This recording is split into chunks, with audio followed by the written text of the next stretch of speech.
Hello mga kaibigan, maligayang pagdating sa aking channel. Nandito ako na may magandang video.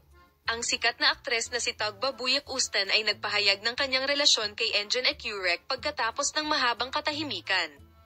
Si Tuba Buyak Ustan ay gumawa ng nakakagulat na pag-amin sa panayam sa programa sa telebisyon, na mahiwagang sinabi, "Sa wakas ay ikinasal kami sa lalaking mahal ko."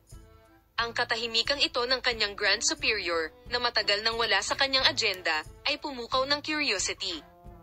Gayunpaman, ang pahayag na ito na ginawa niya sa programa sa telebisyon ay ikinagulat at ikinatuwa ng kanyang mga tagahanga.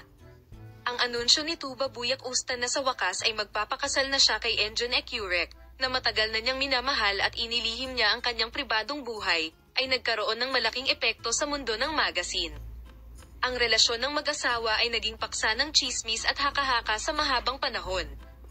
Gayunpaman, mas pinili ng mag-asawa na mamuhay ng kanilang pribadong buhay malayo sa mata ng media. Ang taos-pusong pahayag na ito ni Tuba Buyak Ustan ay nakakuha ng atensyon ng kanyang mga tagahanga at ng media, na nagsimulang sundan ang insidente ng may pagkamausisa.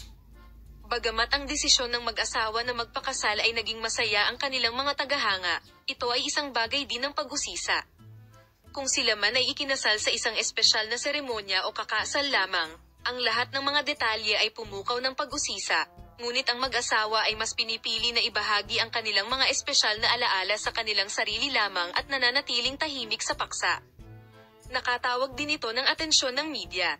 Muling sumingit sa pahayag na ito ang pribadong buhay ng aktor na matagal nang nasa background.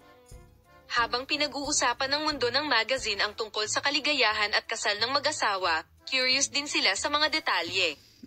Ang anunsyo ng relasyon at kasal ni Tuba Buyak Ustan kay Engin Ecurek ay itinuturing na simula ng isang bagong panahon sa mundo ng magazine. Ang pahayag na ito ay hindi lamang nagpasigla sa mga partido ngunit tila binago din ang pangkalahatang agenda ng Turkey. Thank you all for watching my video. Ayos lang ako. See you in the videos. Bye-bye.